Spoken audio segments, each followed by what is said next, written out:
여호와는 나의 목자니 내가 부족함 없으리로다. 에베소서 6장 18절부터 20절까지입니다. 함께 한 목소리로 크게 읽겠습니다. 시작. 모든 기도와 간구를 하되 항상 성령 안에서 기도하고 이를 위하여 깨어 구하기를 항상 힘쓰며 여러 성도를 위하여 구하라. 또 나를 위하여 구할 것은 내게 말씀을 주사 나로 입을 열어 복음의 비밀을 담대히 알리게 하옵소서 할 것이니 이 일을 위하여 내가 쇠사슬에 매인 사신이 된 것은 나로 이 일에 당연히 할 말을 담대히 하게 하려 하심이라. 아멘. 기도하겠습니다. 나의 입술의 모든 말과 나의 마음의 묵상이 주께 연락되기를 원합니다. 예수님의 이름으로 기도합니다. 아멘. 오늘 에베소서 강의 33번째 말씀으로 에베소서 강의를 끝내려고 했습니다. 그래서 6장 마지막 부분 이제 말씀을 준비하면서 에베소서 강의를 내가 언제부터 시작했나 이렇게 찾아봤더니요, 작년 8월 18일부터 시작했더라고요.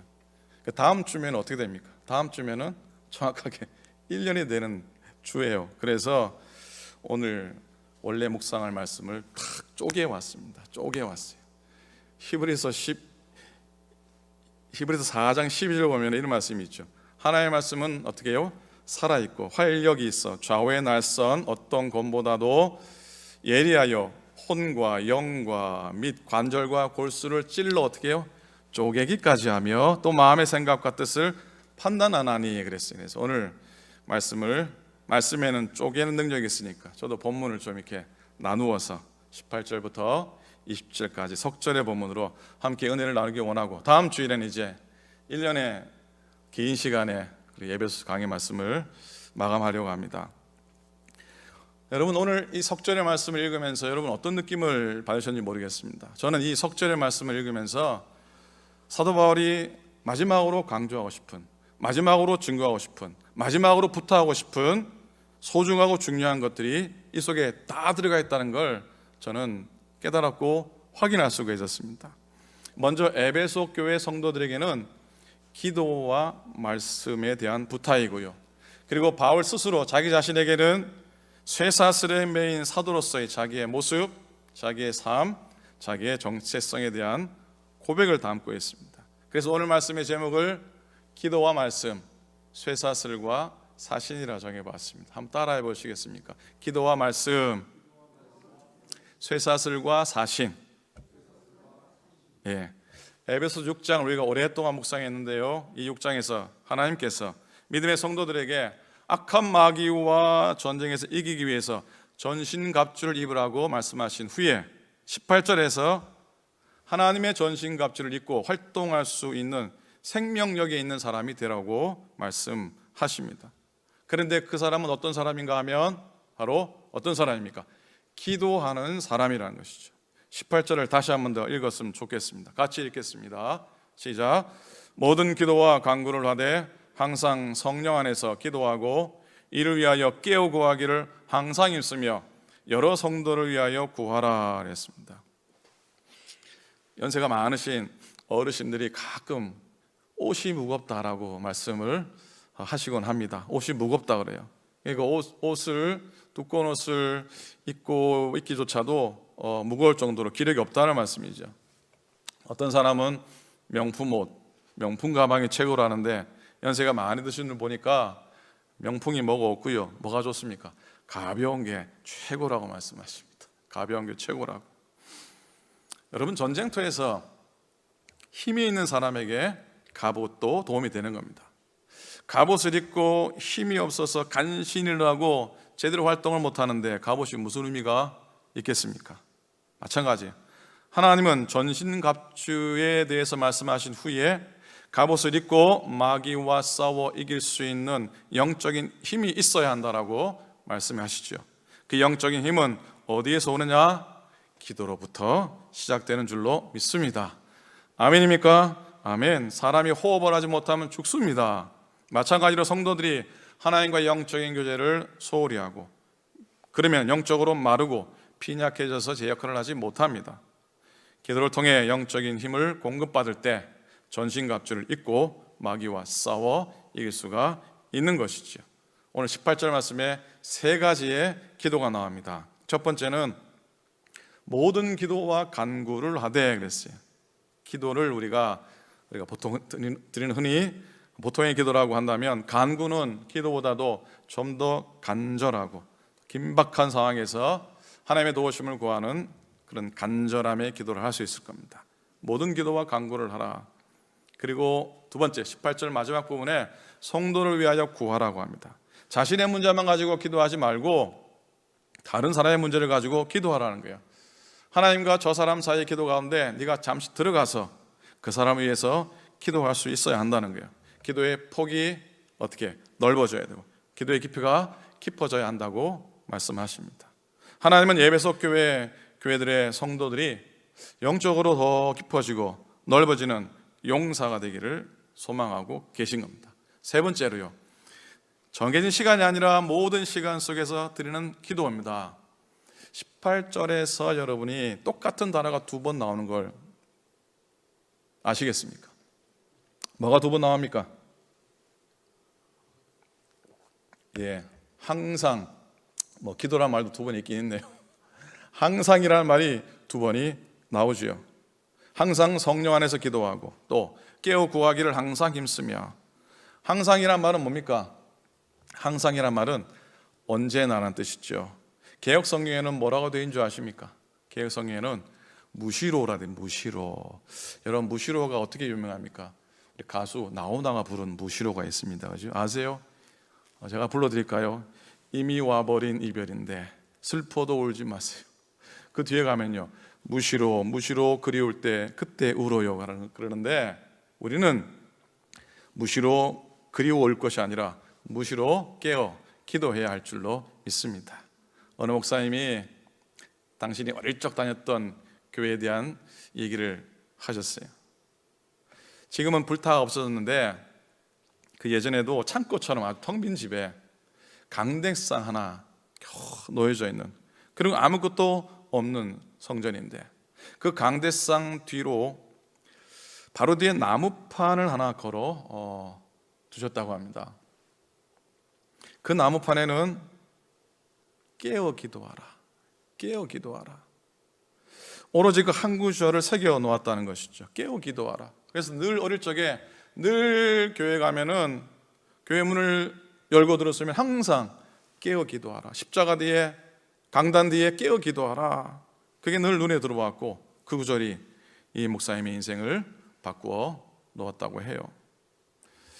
여러분, 기도의 진정한 기쁨은 내 사정을 하나님께 아뢰는 것만으로 되는 것이 아니라 기도를 통해 하나님의 뜻을 알게 되는 겁니다.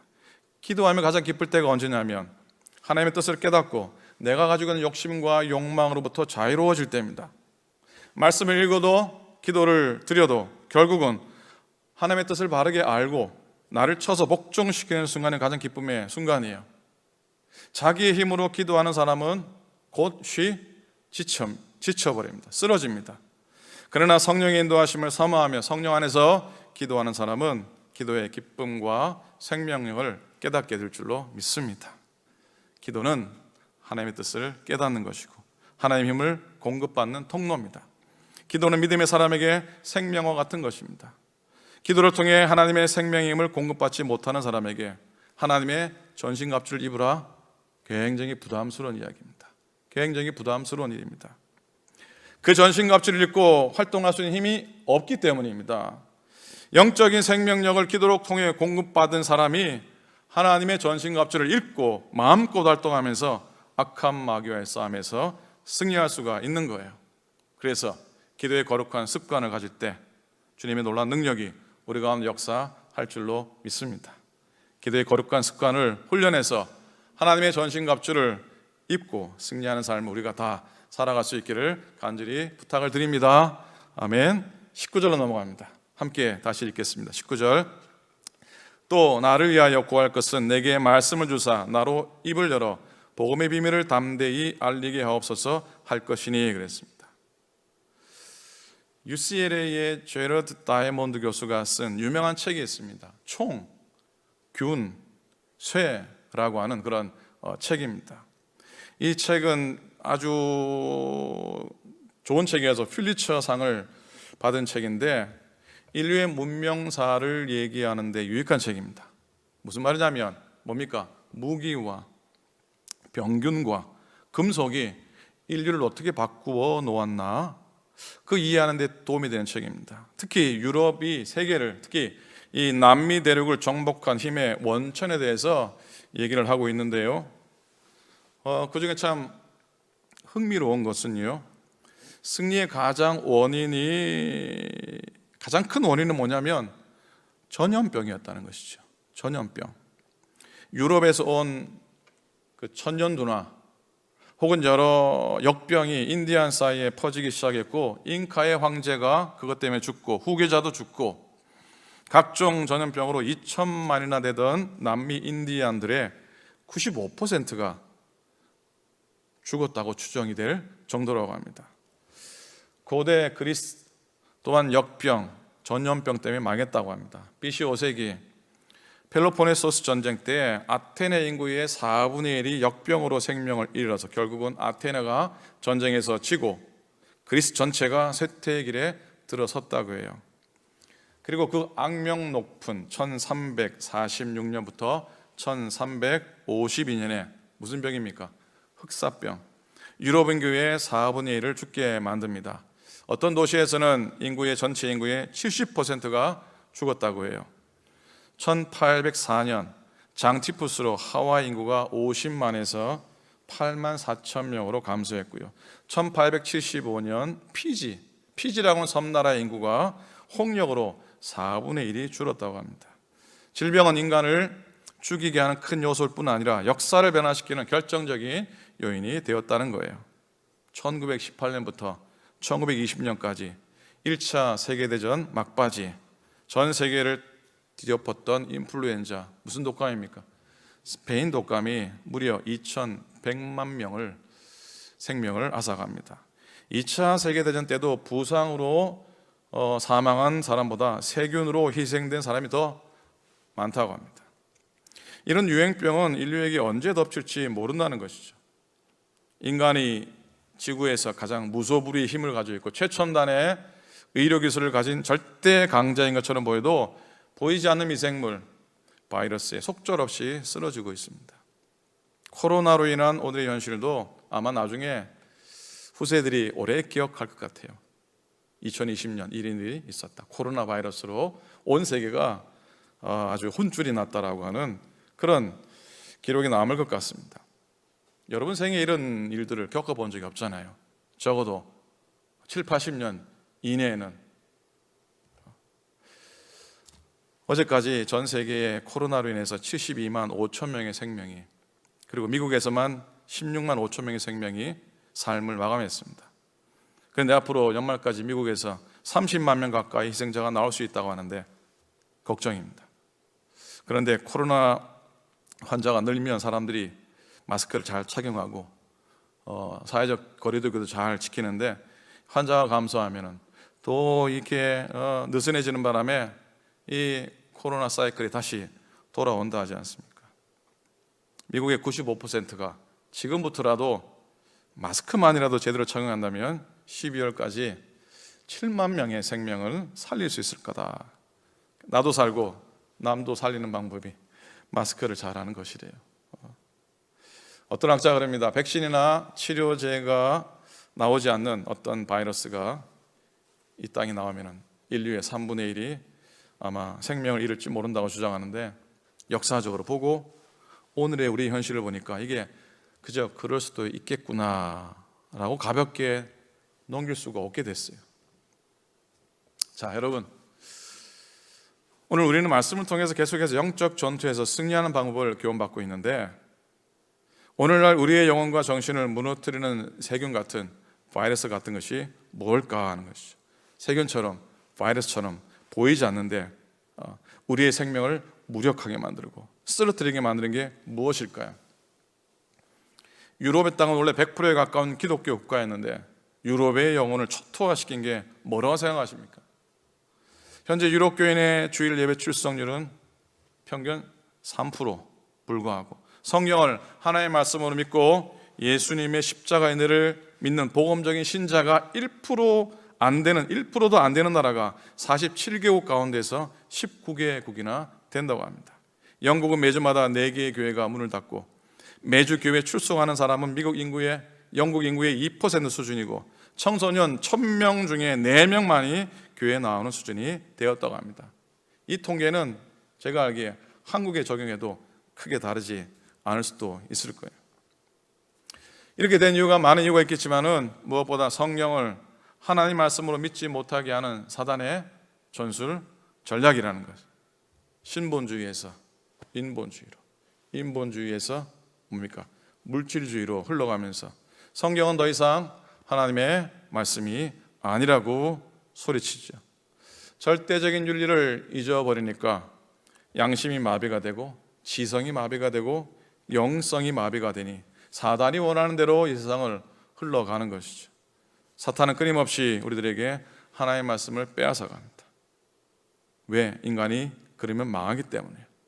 그래서 사도 바울은 에베소 마지막 결론에서 자기를 위해 기도해달라고 간곡하게 부탁하죠. 나를 위하여 구할 것은 내게 말씀을 주사 나로 입을 열어 복음의 비밀을 담대히 알리게 하옵소서. 기도를 해달라는. 여러분, 근데 이 기도의 제목이 바울 자신만을 위한 기도의 제목이겠습니까? 바울 자신만을 위해 부탁하는 기도이겠습니까? 이 기도의 부탁을 통해서 에베소 교회 모두를 향한 바울의 유언 같은 부탁이라 저는 믿습니다. 복음의 비밀을 나도 담대히 전할 테니까 여러분들도 그렇게 행하시라고 하는 메시지 아닙니까? 여러분, 구원에 이르는 지혜는 성경밖에 없는 줄로 믿습니다. 그런데 성경 외에 구원받는 방법은 무수히 많다고 그럽니다. 그러나 사도행전 4장 11절에 말씀합니다. 다른 이로서는 구원을 받을 수가 없나니 친히 천하 사람들 중에 구원받을 만한 다른 이름을 우리에게 주시니 없음이라 고백해요. 성경은 우리를 온전케 하는 것이 곧 하나님의 말씀이라 선포합니다. 말씀에 길이 있습니다. 말씀은 삶의 안대자입니다. 죄를 깨닫게 합니다. 구원의 도리를 알게 합니다. 거룩한 삶을 살게 만듭니다. 유혹으로부터 승리하게 합니다. 위로를 줍니다. 기쁨을 줍니다. 소망을 줍니다. 말씀이 영적 전쟁에서 승리하게 해주시는 줄로 믿습니다. 바울이 복음의 비밀을 말하게 해주십시오 라고 기도 부탁을 했는데요, 바울의 부탁, 복음은 비밀 속에 감추어 있거든요. 복음의 비밀이었어요. 모든 것에서 깊이 감추어져 있는 그 비밀을 이제 말할 때가 되었다라고 합니다. 그런데 비밀은 말하는 순간 비밀이 됩니까, 안 됩니까? 비밀은 말하는 순간 비밀이 아니지요. 이 비밀스러운 이 귀한 말씀을, 이 신비로운 말씀을 전할 때 말씀 속에 있는 진리가 선포되는 것이죠. 그리고 죄악 속에 감추어져 있던 말씀이 드러나 하나님의 말씀이 분명히 선포되고 증거되는 것이죠. 그렇게 감당하게 해달라고 바울은 기도 부탁을 하고 있습니다. 20절로 넘어갑니다. 함께 다시 20절 말씀 읽겠습니다. 시작. 이 일을 위하여 내가 쇠사슬에 매인 사신이 된 것은 나로 이 일에 당연히 할 말을 담대히 하게 하려 하심이라. 여러분, 에베소서는 바울의 이 서신 중에 어느 서신에 속합니까? 에빌골몬, 에베소서, 빌립보서, 골로새서, 빌레몬서, 네 책은 무슨 서신입니까? 옥중서신이라 그러죠. 옥중서신. 바울이 지금 그럼 어디 있습니까? 감옥에 갇혀 있습니다. 바울은 지금 감옥에 갇혀 있는 자신의 현재의 삶을 역설적으로 믿음 안에서 풀어냅니다. 그리고 자신이 처한 쇠사슬에 매인 상황을 극적으로 고백하는데, 나는 사신이 되었다, 말씀의 대사가 되었다가 선포합니다. 남들이 들으면 웃기는 이야기 아닙니까? 가당치 않은 이야기죠. 감옥에 갇혀서 쇠사슬에 매인 사람이 뭘 할 수 있다는 겁니까? 할 수 있는 게 뭡니까? 쇠사슬에 매인 사신, 이거 앞뒤가 맞지 않는 말입니다. 그러나 여러분, 쇠사슬에 매인 사신이 우리에게 주는 교훈이 있습니다. 뭐라고 생각하십니까? 쇠사슬도 바울의 사명을 결박하지 못했던 것이죠. 그리스도인의 사시는 장애물을 만나도 뛰어넘고 앞으로 나갑니다. 형편이 좋아질 때까지 기다리지 않습니다. 바울은 이 장애물을 어떻게 넘어갑니까? 하나님 바라보고 기도하고 주님께 복종하고 복음 전도에 전념하고 시간보다 영혼을 위해 삽니다. 그리고 무엇보다 이 사슬은요, 하나님의 은혜의 사슬입니다. 바울이 로마의 포로이기 이전에 그는 예수 그리스도의 포로로 매인 사람이죠. 그리스도께 사로잡힌 포로였습니다. 하나님께서 그의 심령을 은혜의 사슬로 매 두셨습니다. 바울은 하나님의 은혜의 매인 포로였습니다. 그런 바울의 쇠사슬은 오히려 기쁨의 사슬이었고요. 바울은 용서와 자녀됨과 하나님의 임재와 영생의 기쁨을 알았어요. 바울은 이 기쁨을 다른 사람과 함께 맛보기를 원했어요. 그래서 복음 전파의 책임을 절감했던 것이죠. 참으로 아이러니한 건 바울의 쇠사슬은 바울로 하여금 복음을 더 전할 수 있는 기회를 만들어 주었습니다. 사도행 23전에 쇠사슬 때문에 바울은 사내들인 공의회에서 설교를 합니다. 역시 사도행전 24장 25장에 보면 이 쇠사슬 때문에 벨릭스와 베스도 로마의 두 총독 앞에서 그리고 아그리파 왕 앞에서 복음을 증거할 수가 있었습니다. 그리고 이 쇠사슬 때문에 바울이 그리도 원했던 로마로 갈 수 있게 됩니다. 쇠사슬의 메인 사실은 환경을 극복하고 장애를 기회로 만들고 비극을 승리로 바꿔냅니다. 우리도 주님 부르심에 자꾸 응답하고 이렇게 믿음으로 쫓아가서 이런 일을 감당할 수 있으면 좋겠습니다. 바울은 쇠사슬에 매여 있었지만 슬퍼하지 않았습니다. 낙관했습니다. 하버드대에서 35년간 낙관과 비관에 대해서 연구했는데 35년 연구 결과가 뭐겠습니까? 낙관이 비관보다 심리적으로 10배가 유익하다는 결론을 내립니다. 잠언 17장 22절 마음의 즐거움은 양약이라도 심령의 근심은 뭐를 마르게 한다고요? 뼈를 마르게 한다 합니다. 바울은 비관하지 않았습니다. 바울은 공경을 비관할 수도 있었는데 신세를 한탄하며 원망할 수도 있었습니다. 분노하고 미워할 수도 있었습니다. 낙심하고 절망할 수도 있었습니다. 세상과 적당히 타협할 수도 있었고요, 메시지를 적당히 수정할 수도 있었고 형편이 풀릴 때까지 기다릴 수도 있었습니다.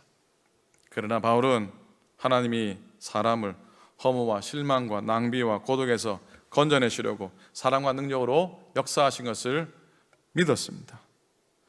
쇠사슬의 메인 사도 바울은 시련 중에도 주님의 사신의 사명을 끝까지 감당했고요, 다른 일은 할 수도 없었고 하지도 않았습니다. 바울의 형편은 지금 옥에같이 했습니다.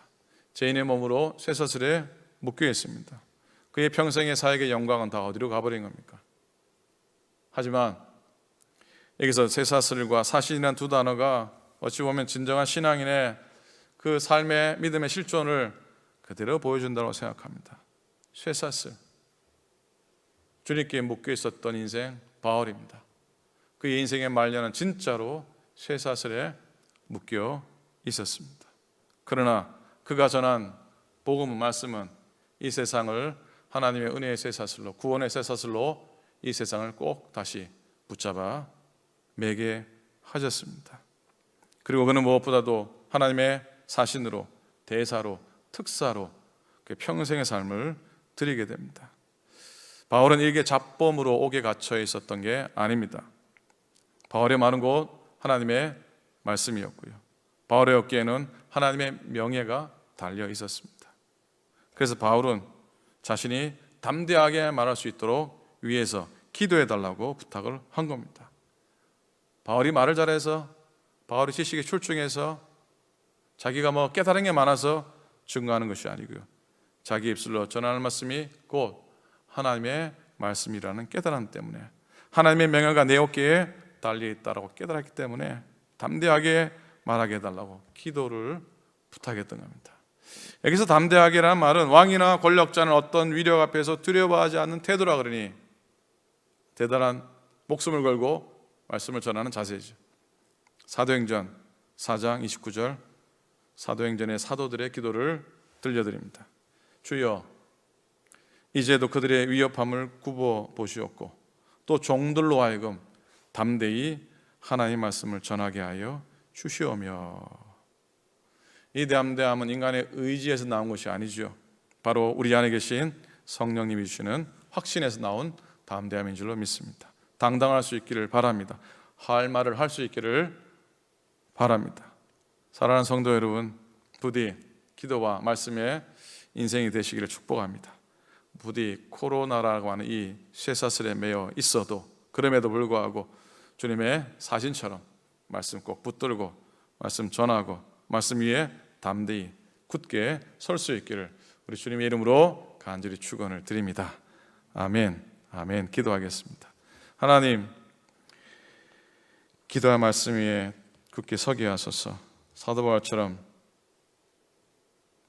현실적으로 쇠사슬에 매인 형국이었지만 그래도 말씀에 매여 그리스도의 사랑에 매여 그리스도의 부르심에 매여 평생을 살아갔던 바울처럼 우리도 오히려 매인받은 자, 쇠사슬의 매인 자로 살아가게 하시고 그 형편과 그 상황 속에서도 주의 말씀 붙들고 주의 생명을 나누는 우리가 되도록 축복하여 주소서.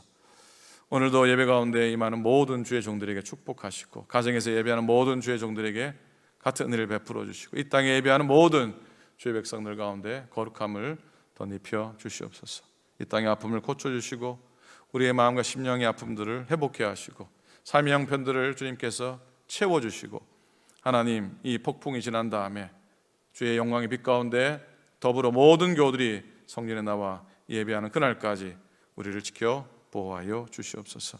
한국 땅도 장마와 비 때문에 하나님 어려움이 많습니다. 이 미국 땅은 두말할 필요가 없습니다. 이 땅에 코로나를 제거하시고 이 땅의 자연재해를 거두어 가시고 하나님의 평강으로 하나님의 화평함으로 이 땅과 이 세상을 다스려 주시옵소서.